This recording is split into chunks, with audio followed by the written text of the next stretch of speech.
Booksmart. So Booksmart actually opens on Monday.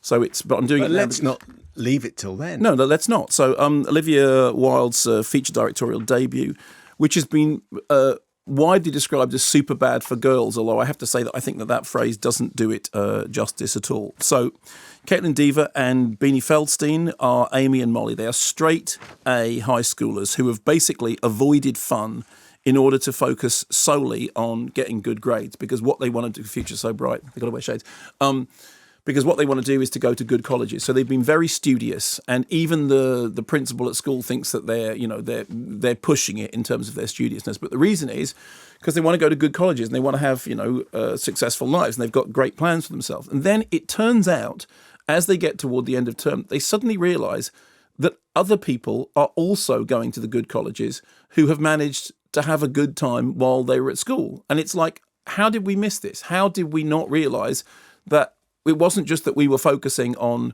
on getting good grades, it's that we didn't notice that everyone else was doing the same thing but also having a good time. So they decide that with one evening to go before graduation, there's only one thing for it. We have to go to a party tonight. What? Let's go to Nick's party.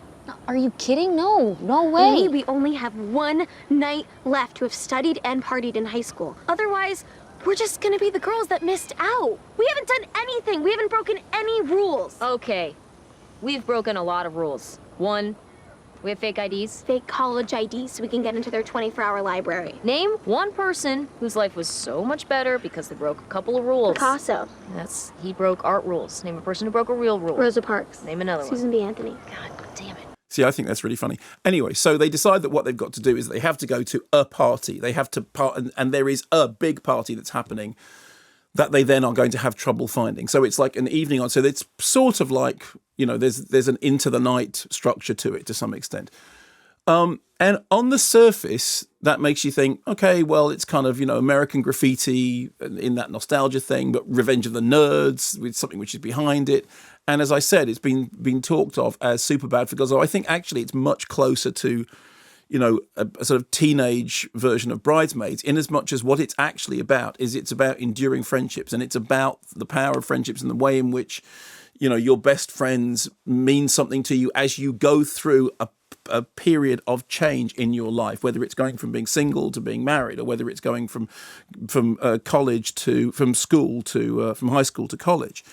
And what I thought was really good about it was, firstly, I saw the trailer, and I have to say the trailer didn't set me up for it. The trailer looked very much like a kind of, it's just going to be that kind of comedy. And actually what the trailer leaves out, because the trailer has all the kind of the most obvious, slap bang vulgar gags, because that's what it has.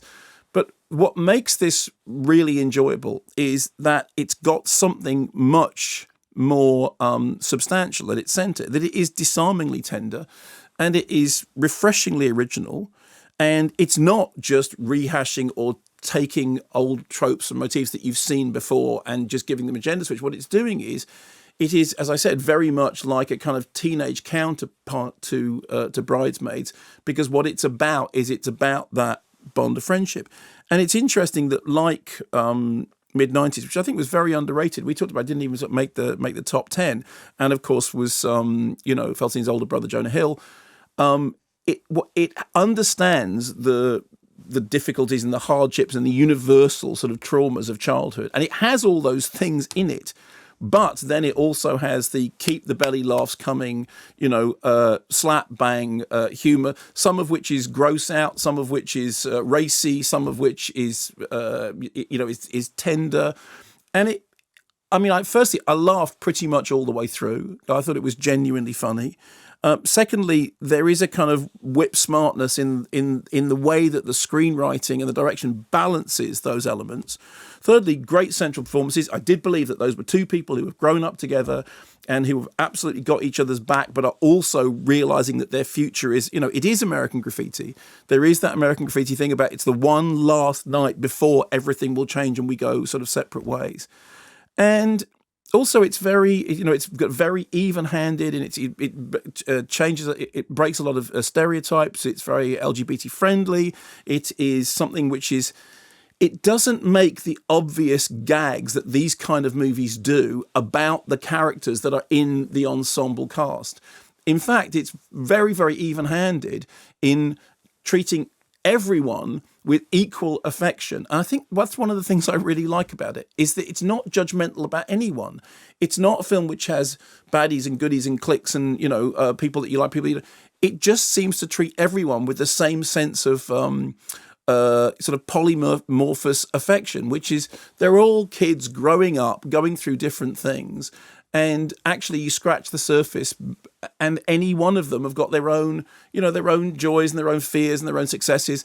So it's got all that going on, and it's funny, and it's got gross out humour, and it's got all the stuff that you saw in the trailer. That I thought, okay, that's fine. I agree with you about the trailer. I went to see Woman at War with the good lady ceramicist, her indoors, and the trailer came on. I thought, yeah, exactly. Well, I thought the same thing. The trailer really put me off, and the film I thought was cracking.